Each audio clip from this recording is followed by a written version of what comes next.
Hey guys, welcome back to my channel. If you're new here, welcome. This is Boss Vision, where I share with you all everything you need to know about making candles.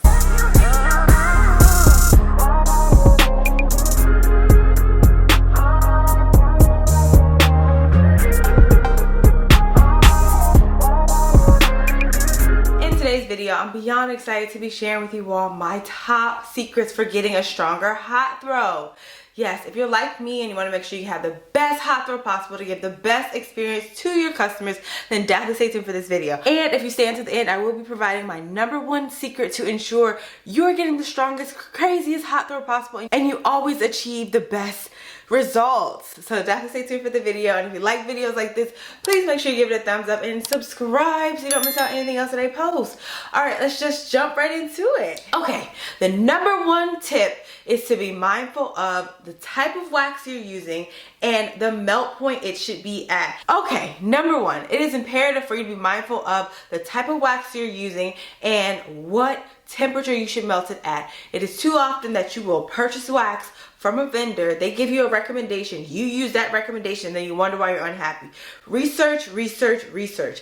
I made 2 charts just sharing my recommendations as it relates to the candle wax melt point for 10 different types of waxes, and I'll link that down below. But it is imperative for you to research real humans who have used the wax beyond just the vendors. Vendors do give you advice, but at times once that wax gets to your house, that result changes. So it's imperative for you to have advice from someone who's tried it and failed at it and tried it and succeeded. #2, you need to be mindful of your wicks. It is too often that you find wicks that are actually going to give your candles that strong hot throw, but they are a bit too high for your candle, so you stop using that series altogether and you try a different series.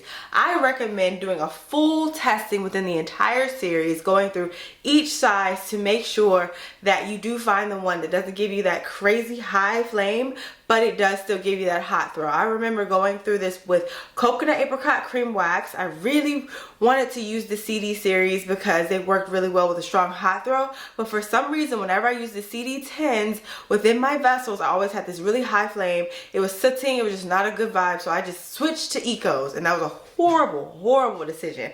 I found that Eco wicks were better, like they were calmer, they didn't give you that high flame, but they did not give me a strong hot throw. And oftentimes that is due to the wax not adhering to the wicks and the wicks actually burning a bit slower, so you're not getting that most optimal throw. Super important to be mindful of the wicks as well, and I have a wick chart that I'll link down below just to give you some tips within those 10 types of waxes that I mentioned earlier. #3, which should be #1 really, you need to be really realistic with your fragrance load. It's too often that people look at your fragrance and you want to say more will give you a stronger hot throw. Wrong. Less is more when it comes to being strategic about your scientific recipe. So as it relates to your candles, you can even go as low as an 8% fragrance load and still get a strong throw. It just depends on your type of wax. So I would definitely say play around with different types of waxes and uncover what works the best. I know with coconut apricot cream wax, 10% fragrance load is a sweet spot. But then, you know, with soy wax, it could be a bit lower just because of how the molecules cure.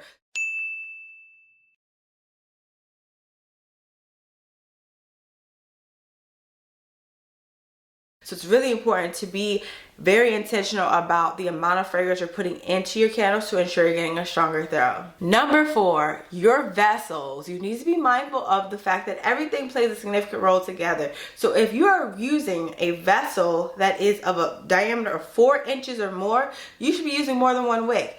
Trust me, this will increase the hot throw that you get because your candles will be burning at a quicker rate. It is too often that you'll see people have these candles with this diameter here. The great example is my marble candle we just did a video on. This is about 3.9 inches in diameter, so I put 2 wicks in there. Next, you need to be curing your candles. I've said this in a few videos, but a lot of people are a bit on the fence about it, but trust me, it is so important. Curing your candles can be a game changer for your hot throw. It's too often that we look at our process and we kind of are down on ourselves. We have some negative things to say just about what we're currently doing, and we don't take into consideration that it might not be your recipe. It might be the length of time to which you decide to burn it. When I first started, I got so excited that I learned how to actually melt wax that I wanted to light that candle immediately. And when I lit it, there was nothing, cricket. So I had no idea if my recipe really worked because I didn't cure it for the right recommended amount of time. The best recommendation to be safe with all waxes would be 2 full weeks. Yes, 2 weeks. Don't just try to do 2 days and expect to get the most optimal throw. 2 weeks. And a secret tip is to make sure your candle has a lid on it. Here's a great example. I'm using these dream vessels from dreamvessels.com. These are tins, and I make sure there's a lid just so that all of that fragrance is encapsulated in the vessel. I find that compared to other vessels that are fully, out into the world, into the environment, so much air is going through there, the scent immediately isn't as strong as if you open a candle that has been curing and the lid has been on it. It's just crazy. It's just like it's a gangbusters throw, as I think in Brambleberry, gangbusters throw, because it has been lidded up and concealed. It's almost like food. If you think about it, a lot of what we do is similar to cooking, except it's a bit more methodical because you can't just, put in extra seasoning to make it taste better. With this, you have to actually be intentional. But yeah, if you had a soda and you left it out with no cap on it, it's gonna be flat.